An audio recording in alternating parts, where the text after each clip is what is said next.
I didn't want to talk about my business to people who aren't interested in talking about business. But LinkedIn is specifically a professional platform. What if LinkedIn wasn't stiff, salesy, or sleazy, but actually human? Today's guest, Tara Lassiter, is flipping the script on what modern marketing looks like, especially for creative founders who are tired of chasing trends and burning out on platforms that never seem to convert. In this episode, we're talking DM strategy that actually works. It doesn't make you cringe. Why LinkedIn and Substack might be your most underused growth strategies, and how to build a visibility system that feels as personal as it is profitable. Tara spent 12 years on air at QVC before stepping into entrepreneurship, and she brought her gift for connection and community with her. She's built a refreshingly non-sleazy approach to outreach and visibility that's all about relationships over pressure and buyers and believers over just followers. Whether you avoided LinkedIn like the plague, or you're just ready to stop screaming into the void on Instagram, this episode is your permission slip to build smarter, not louder. Let's get into it. Hey everybody, welcome back to the Accidental CEO podcast. I'm your host, Nata Salvatori, and today I have Tara Lassiter with me. And I'm very excited about what we're going to talk about because she's been very innovative and thinking outside the box, literally, with all the outreach and presence that she's creating online. And I can't wait for her to share all this stuff with you. Welcome, Tara. Yay, I'm happy to be here. Thank you, Nata. I'm so excited. I'm excited. Absolutely. Yeah. So before we dive into some questions, tell us a little bit about where did you come from? Your story of ended up in entrepreneurship, because I feel like that always gives people a good idea of like, where are you coming from with your values and perspectives and things like that? So tell us, well, where was Tara before she was killing it in an entrepreneurship world? Oh, thank you. So I actually spent 12 years on air at QVC. I was a model, and then I was part of a pilot program that we got mic'd and we got to interact with the hosts and guests and the nice old ladies who called in. And that really helped me to connect with female founders. I saw how they ran their businesses. I saw that they brought their college roommate or their best friend that they knew since kindergarten or their next door neighbor on their team, and how they also, when we were in the green room between shows, how they gave back. There was always a fundraiser or a gala or even paying for a cousin to go to camp, you know what I mean? Or paying for books for someone who's in college. Like they were always giving back. And it really helped me to see that when you uplift a woman in entrepreneurship, you're not just uplifting her, you're uplifting her entire community of people because women give back exponentially.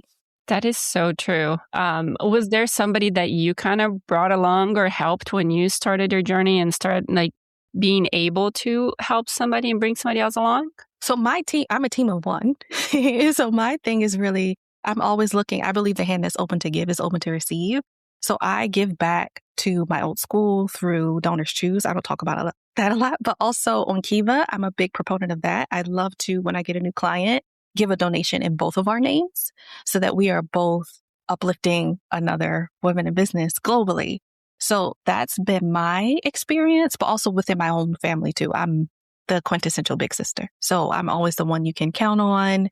Not necessarily with a job, but in the same ways, like just looking to give back and making sure that all of the next generation is connected and thriving and making the decisions with clarity that maybe we didn't have because we didn't have the internet and the experience, but now they have that support so that they can avoid some of the bumps in the road that we had early on because it was, a totally different world.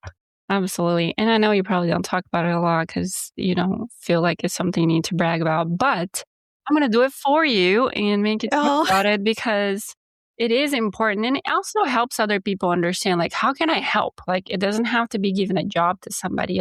What are some of maybe the opportunities that I have as an entrepreneur to be helping other people? So I'm giving you permission to talk more about it because it might inspire somebody else to do something. Yeah.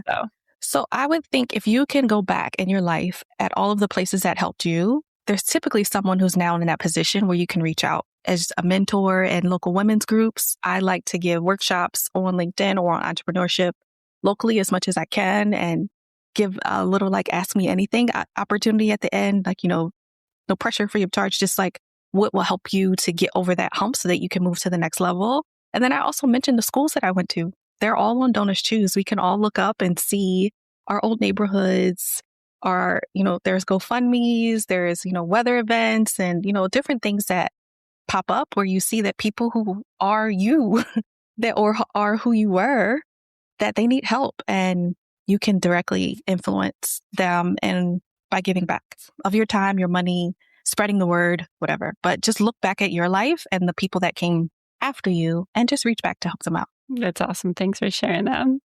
So you've got this very unique way of making LinkedIn feel personal instead of pitchy. What's your philosophy behind your DM strategy, and how do you make it convert without feeling icky, which is what a lot of people feel like when they're reaching out, kind of cold outreach? That's like the biggest word too. Everybody's like, it feels slimy, it feels sleazy, it feels icky. I think that's because you're moving too fast. I think of it like a dinner party. So if I'm at a dinner party, of course, it's natural to say, what do you do? And it's okay to mention what you do, but instead you can ask other questions, just like being in conversation. And I think more of us need practice being in conversation and not looking at it like this has to be a client. I call them buyers and believers. You don't know what will come of a relationship. So just starting with curiosity gets you a lot farther than saying, I have to always be closing. Always be closing just puts so much pressure on you, puts so much pressure on them. They can feel it. Instead, I'm like, hey, how about what other creators do you follow here? Or do you have a favorite GIF or meme or do you say GIF or GIF? Like, it depends on the day. Like, I'll just practice different conversation starters, but mostly I'm just trying to like talk to people as people, which like sounds very simple, but it's not something that people talk about a lot. Is just start a conversation. Just say hello or say thank you. Thank you for commenting on my post. Thank you for liking my post. Thank you for following me. What's going on in your world? Like, I really believe in having a low pressure, getting to know you, wider net, and just embracing your inner Mrs. Congeniality. The other thing that helps me that I didn't realize was something that other people didn't do, but I have tools. I have like conversation starter tools that are like icebreakers and, keeping new friends. Like, I look up conversation and small talk as a skill. It's not something that you have to be naturally good at. I'm actually not an extrovert. I prefer one-on-one conversation.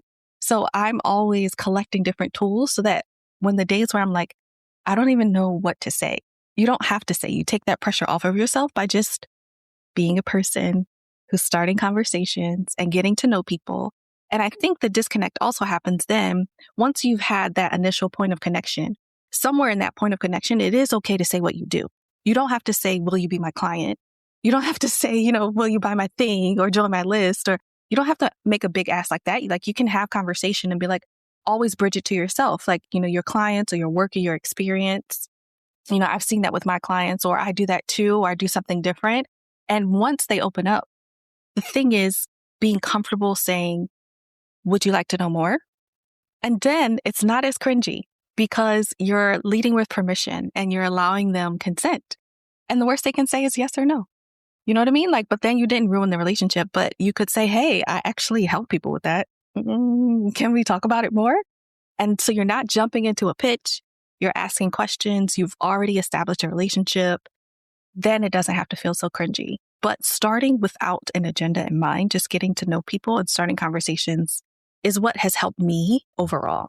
Go figure. Having a conversation like a human being is actually helpful. Yes. Right.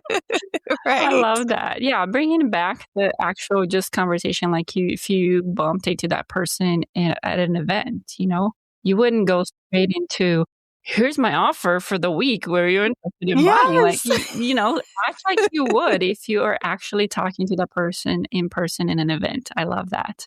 Simple but transformational nowadays. So a lot of people, especially in the creative world, which I know it's some of you listening, avoid LinkedIn like the plague.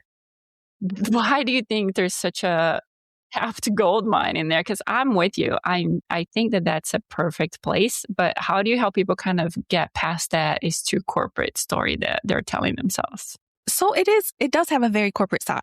And I'm not going to be the one to say that it's not a Sea of Patagonia vest, because if you get on the right side of it, it is, right? Like there are bros and bots on LinkedIn. There's bros and bots on every platform, if we're being honest. LinkedIn probably has a different level of them, like because it has its own subreddit dedicated to like LinkedIn lunatics, but it's not something that we're not seeing everywhere. Still, it has targeting potential that no other platform offers. And that's really what makes it a goldmine, because if you can reverse engineer your previous buyers and believers, you can find more people who fit those same categories in a very precise way. That way, you're starting conversations with people who, at least on the outside, look like they could use whatever it is that you offer, look like they could benefit from your services. So it helps you to, because of course, like we want to cast a wider net because we don't want to put pressure on people, but also there's only 24 hours in a day. We don't want to live on the platform. So if we can be more targeted in having conversations where they're most likely to grow, that is very helpful. And there's no other platform that has the same search capabilities as LinkedIn that will allow you to reach out to exactly the people who you could potentially help. Are you looking more for like what are people posting in there to kind of indicate that they are like your past clients or need kind of help with the problem that you solve? Or are you looking at what they do for work? Like what kind of indicators are you looking for when you're looking for those people? LinkedIn is a platform that's notorious for lurkers. So if you're trying to look at what they post about, they're absolutely not. And then also LinkedIn is the celebration platform. You're kind of expected to brag a little bit about, when you're speaking on, a podcast like this, right? Like it's all about your achievements. So if you're trying to look for signals and content, you're not really going to find them because people aren't likely to raise their hands about anything that'll make them look bad. So if you have a service that indicates any kind of deficit, that's something that's only going to be talked about in the DMs because people do not want to admit to that publicly on that platform. It's not the platform where that type of vulnerability is encouraged. It almost feels cringe where everybody else is celebrating and then you're complaining. It just doesn't fit. So I'm speaking specifically like in Sales Navigator or even in the search bar, people who want to your alma mater, people who live in your city, people who have certain titles, people who have been in business a certain amount of time, people who have certain levels of teams. All of those things are the things that you can target and create like this Venn diagram of, okay, Nata was my best client last year. What search queries would help me get to her? Now I know that the other people that pop up in that query at least fit the demographic information that I can find. And then the conversations help you with the psychographics. But we don't want to be the person who's like, I help people like you because no one likes that too. Like, I don't know you, so I don't know what that means. But you at least can start a conversation with someone who you're like, I worked with someone also in that field or also with that title or also with your experience or also with that type of team or type of business. Like it gives you some overlap. And then also you can target your content. You can target your content outside of the platform or whatever offers, webinars, lead magnets, like all those things. It allows you to be really laser focused. And that feels good. Like personalization feels good. It feels like a match made in heaven. And LinkedIn makes that really, really simple. I love that. Let's break down for people a little bit because you and I are there, but like we said, a lot of people avoid being in there.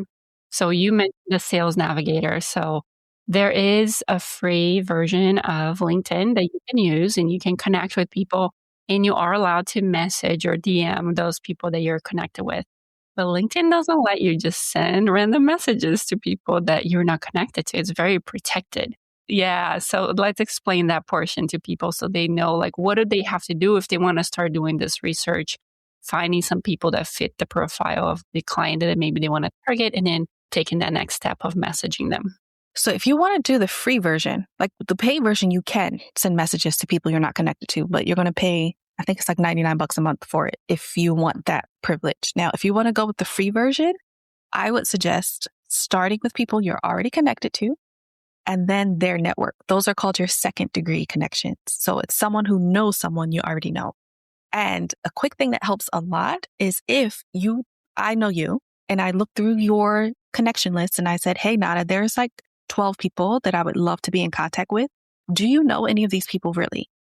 And you'll come back and you'll say, actually, I know these 3. And I can say, can you do an intro? And you can send the message to both of us and I can give you the template. Or I can say, do you mind if I name drop? And in a personalized connection request, I can say, hey, I just had this awesome conversation with Nata. And she mentioned that you two know each other from XYZ Summit. And I'd love to connect and know more about you. So then that stops us from having to live in this cold world, right? Like this cold messaging world. You're using the network of people you already know. And then also encouraging them to do the same. Hey, is there anybody else in my network that we could do the same? And then we're cross-pollinating audiences and we're creating this warm network that supports all of our businesses because it's based on real relationships. So that's something you can do even without paying for Sales Navigator. If you want targeting and cold and you're just like, I need leads like yesterday, I need to send 100 messages, like it's a lot more time involved and you're going to have to personalize just a little bit, but then you need to pay for Sales Navigator. It's faster and you can cast a much wider net, but it works. And I would say for those people, you would go on their profile. You already know they meet your demographics. You would go on their profile or even use AI and ask AI to help you find overlap between you and them and mention that in your personalized connection request and go through all day and sending more and the same thing, starting conversations. And eventually you would say, hey, after you both mentioned what you do and what you're working on or whatever, like you've gotten some warmth, you've commented, you've visited their profile, like you've warmed the relationship. Then you can say, hey, it sounds like, you know what I mean? Like you don't want to assume. It sounds like maybe you're working on this. Do you mind if I share a resource? Would you like a free copy of my book? Can I invite you to my next event? Whatever your lead magnet is, a webinar, like that's when you can make that ask in a very natural, no pressure way. So if you need a wide net, new people, you got to pay for it, but it works. But if you want to slowly every week, just go through people you already know and go through their network and say, hey, can you introduce me to these people? That works too. And those are ways that you can continue to grow your network without relying on the algorithm. And that's the thing. The algorithm now is so unpredictable. It wants you to pay for ads. You don't know who it's showing you to. The reach is down for everybody across the board. You're only seeing like influencers and ads in the feed. So the onus is on us to build our network with intention. It takes a little more work, but it pays off. Yeah, I mean, everything that is worth spending time on, it will take a little effort. But the result on the back end can be a lot more meaningful than, some connections in different platforms. So I definitely invite you guys to give it a try, share some content in there, spend some time commenting on other people's content and making some of those connections, and let us know. Put a comment here in the podcast episode. Let us know how it goes. This episode is brought to you by my one-on-one Freedom First Leadership Coaching. This is for founders who are still the glue in their company and want to become the calm, precise CEO. Together, we will redesign your role, install clean decision rights, and delegate outcomes with a clear definition of done. You'll leave with a weekly operating cadence, a 90-day plan, and the confidence to scale without being on call to everything. If you want high standards at a human pace, apply now at accidentalceo.co/coaching. That's accidentalceo.co/coaching. So I want to jump into a different platform that you've also been dominating and growing like crazy. So you built a very strong brand on Substack and got me into it. So at our last meeting. So without treating it like a blog graveyard, which is what a lot of people call it sometimes. So what is working for you there, and how do you think email kind of fits into this modern marketing strategy? The thing, how I looked at Substack, I said Substack was my coffee shop and LinkedIn was my cubicle. LinkedIn is all business, right? Like it's buttoned up, but it gets the job done. And Substack was this casual place where I could share longer form, a little more about my life. I talked about homeschooling and being a motherhood and business and all those things that didn't necessarily fit the LinkedIn vibe, like the culture of that platform. And notes are what absolutely took off. Now, I used old LinkedIn comments or snippets from posts. Like I didn't really create anything new, but I would post 3 times a day. And I found a Google Chrome extension for like $30 or $40 that would schedule them for me so that I didn't have to live on the platform. And the notes are what allowed me to grow. So 3 times a day, I was just posting a note, kind of like Twitter or Threads, right? Like you're just One sharing these sentence. thoughts. Yes, right? So, and sometimes they were longer, right? Because they were snippets from other places. So sometimes, but it could be as little as one sentence. It could be an entire LinkedIn post that I felt like would fit well there, and that worked. So I do everything as a test. I'm a tinkerer. So I said, I'll do this for 90 days. September 1st was when I put my first note and post out. And September, October, November, and then December, I usually take off. It's the holidays. We have family in town, all these things. So I knew I didn't want to commit to it forever, but I wanted to see what happened. So in less than 90 days, I was able to get 1,000 subscribers organically, which on the outside was a huge success. But there was one thing I didn't realize was happening on the back end until I'm so happy that I built in like a break in between. So Substack now wants to be more than the long form writing platform. They're pushing video, like they just came out with a TV app. Like, I don't know if you're going to watch Substack on your TV, but they're pushing video and lives and all kinds of other things. Even Notes was a break from what made it popular. Like it was known for long form, well-researched stats, essays, storytelling, even poetry. Like it had a totally different vibe that it's moving away from. It's also really pushing your audience to the app and allowing them to turn off your emails.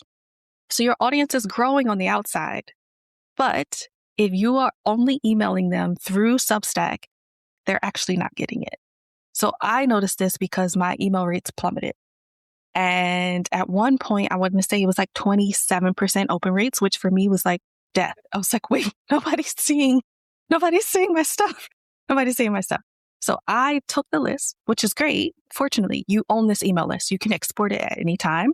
So I took the list and started emailing them from Beehive to test that out. So that's my next test.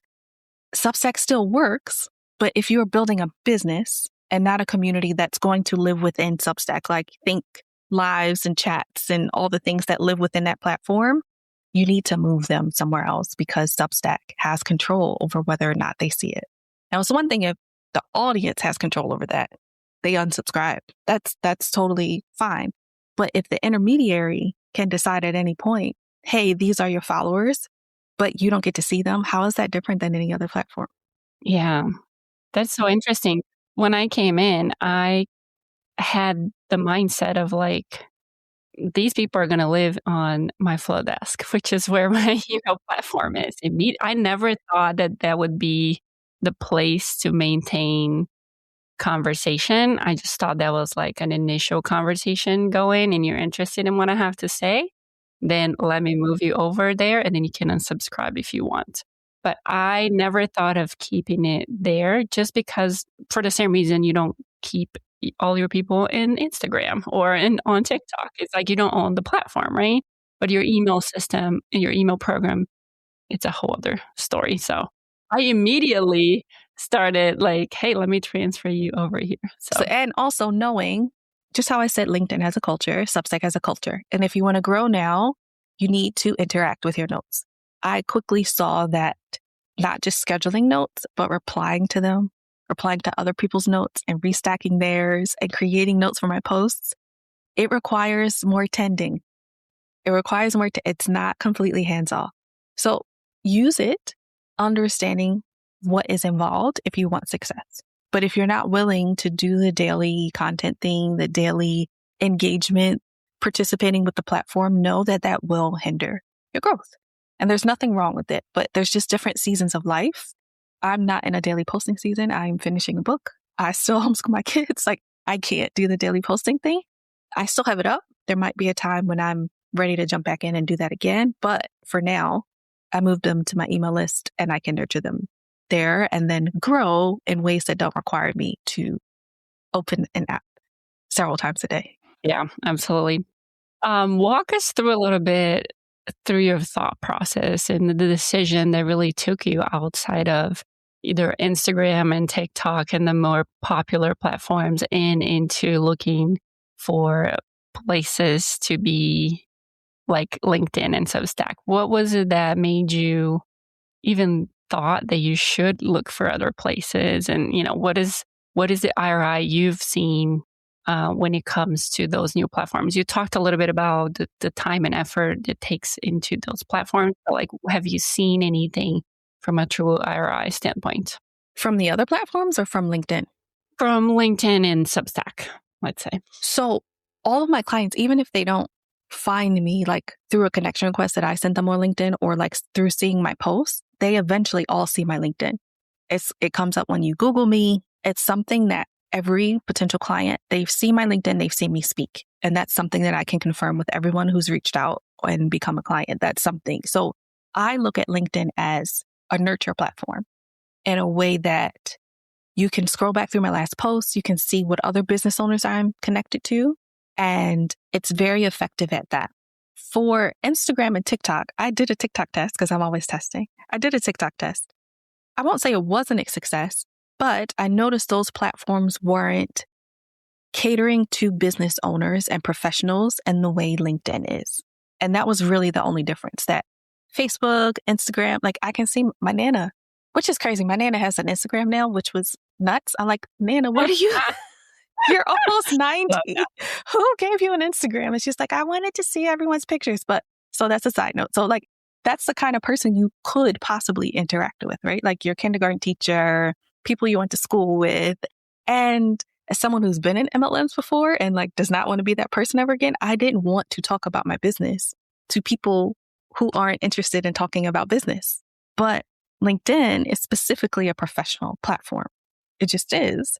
And on Substack, I was also very deliberate in explaining this is a blog about business, about being a woman in business, about being a mom in business, not just me as the container, right? Like it wasn't influencer. It was always very clear. This is a vessel for me to share social selling or marketing or, you know, the things that I know about entrepreneurship and business.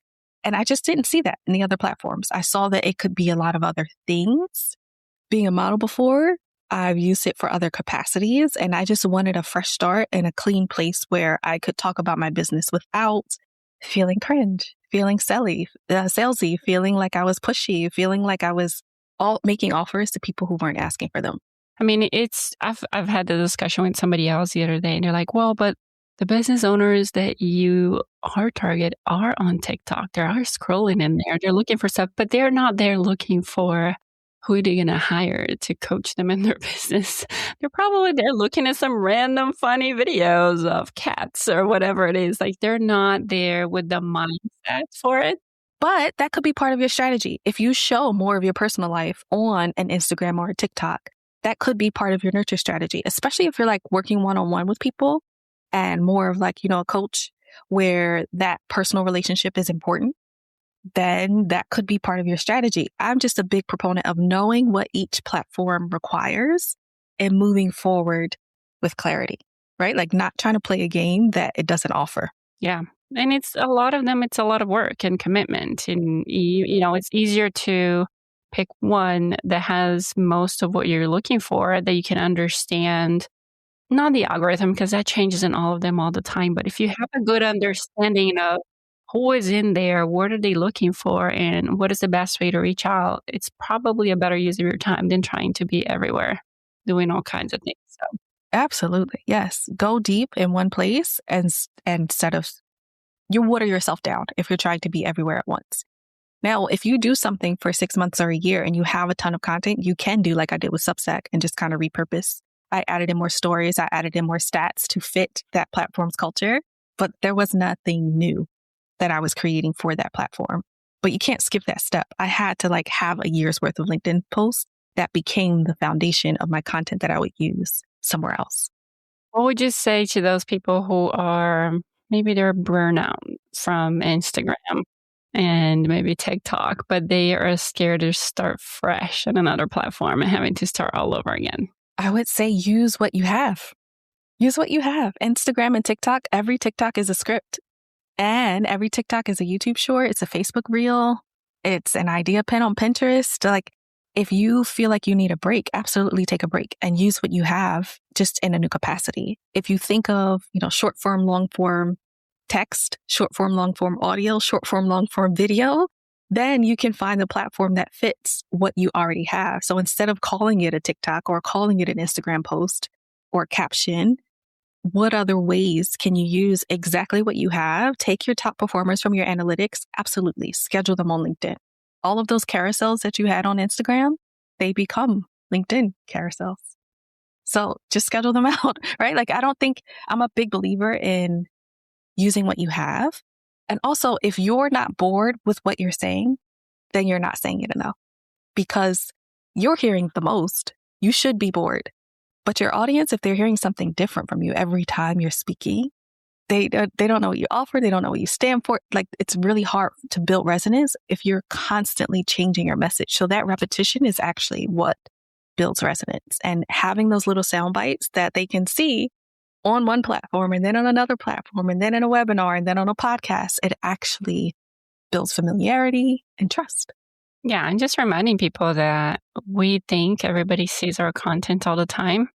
That is not the case, Yes. guys. Nobody's listening to you as much as you think they are. So don't think twice about talking about the same topic again, bringing out the same point, just like you have to do with your kids sometimes, you know? Yes. They say the same thing over and over again until it finally sometimes breaks into their little brain. It's the same thing with your audience, you know? You're not being repetitive. You are being consistent and helping people understand it. Maybe you talk about it 7 times and somebody that you know well maybe only heard it once. So, you know, don't give up on the quantity of good quality content because you think that you are annoying people and they're hearing it all the time, because they are not. They are not. Yes, they are not. They actually appreciate it. So if someone listening only has maybe 4 hours a week for visibility, which you might sound like it's not a lot, but that's a lot, actually. That's a lot. I thought you were going to say like 15 minutes a day, but 4 hours a week is good. A lot. So what would you tell them to focus on, and how should they kind of start? Where should they start today? Conversations. I think the first thing you can do is work on your one-liner and say it as often as you can.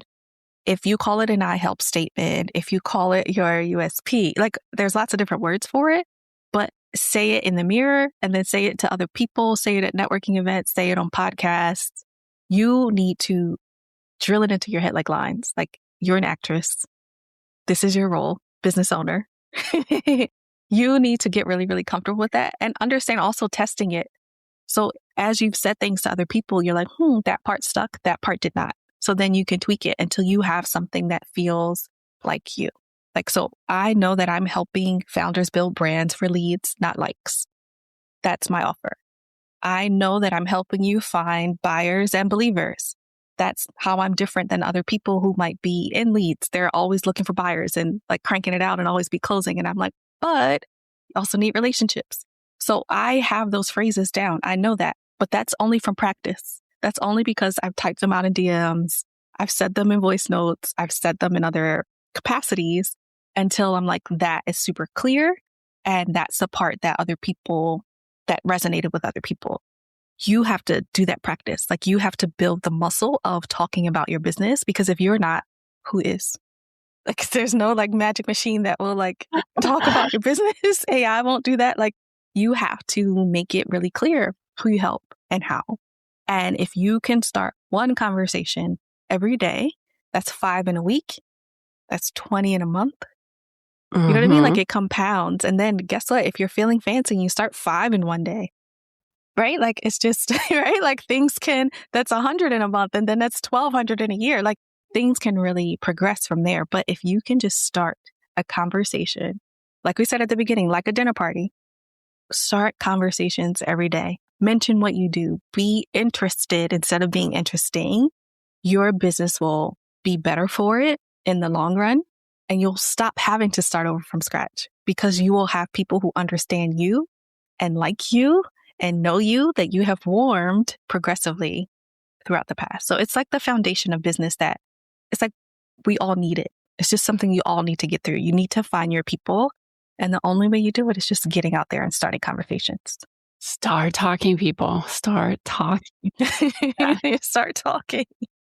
All right, we're going to move into our tradition here. So I pulled a card from a deck, and I'm going to ask Tara this question, and I don't even know what it is. So here it goes, Tara. What moment of your life would you wish you could live it again? What do I wish I could live Ooh, again? that's a hard one. That's a hard one. Like I I've know had. I'm not a live again person. No, I know. I But appreciate because I'm scared of the butterfly effect, right? Like I'm grateful for where I am right now, and I feel like if you go back and you change stuff, then you don't end up where you are. well, let's say you wouldn't change it. You just get to feel the emotion again or feel see things again. Like there would be no bad side effects of living this moment again. What would it be? I'm trying to think if it's like my wedding day or if it's like giving birth, but I've given birth more than once and I can only pick one. You know what I mean? It's probably one of those. If not, You might have to go back to the right? wedding Like day then. I don't. We don't want these kids to listen to the podcast later and be like, I knew you were the Yes. favorite. Yes, that. Or I'm thinking about like we've had really, really great vacations as a family. During lockdown, we spent 2 weeks. We rented a home in the Outer Banks on the beach, and we spent 2 weeks. That was like our way of getting out and getting fresh air and just like not being cooped up. That was like just a special walking the beach every day, ordering takeout, reading books, chasing ghost crabs. Like we've had lots of really special vacation moments. So that probably I could do those 2 weeks. Those were special. And my kids were little. Oh, I love that. Even though the world is on fire, Tara's having a good time on the beach, guys. It was our escape. It was our escape. I love that. Tara, tell everybody where can they find you if they don't work with you and get going on their marketing game and learn how to talk to people in a normal, meaningful conversation. Oh, yes. My website is taralassiter.com. There is where you can join my wait list. But the other thing is send me a message on LinkedIn. I usually check all my messages on Friday so that I can have weekend off because I don't want like any loose ends. And I'm not checking it on the weekends. It's just a no-go. But if you send me a DM, I would love to have a conversation. Go like practice. That's really what I do. Yes, Yeah, go practice on Tara. Go find her on LinkedIn and say, Tara, here is my practice message from the podcast. I love that. Yes, I would love that because it's a safe space and we all need like a safe space to build those reps. I love that. All right. And we'll put the her website link on the show notes as well for you guys. Thank you so much, Tara, for sharing some of your wisdom and helping people think outside of the box when it comes to what platforms they should be on to create meaningful connections. And we appreciate you. Oh, thank you so much for having me. This was great. Thank you so much. We'll see you guys next week. Bye. And that's a wrap for today's episode of the Accidental CEO podcast. Thanks for hanging out with us in the world where creativity and business strategy collide. I am Nata Salvatore, thrilled to have shared this time with you. Remember, every episode is a step closer to mastering the art of being an accidental CEO. So don't miss out. Hit subscribe, drop us a sweet review, and spread the word to your creative tribe. Your next big breakthrough could be just one episode away. Join us next time for more insights, laughs, and actionable tips. Keep pushing boundaries, dreaming big, and embracing the beautiful chaos of entrepreneurship. Here's to make magic happen in your business and beyond.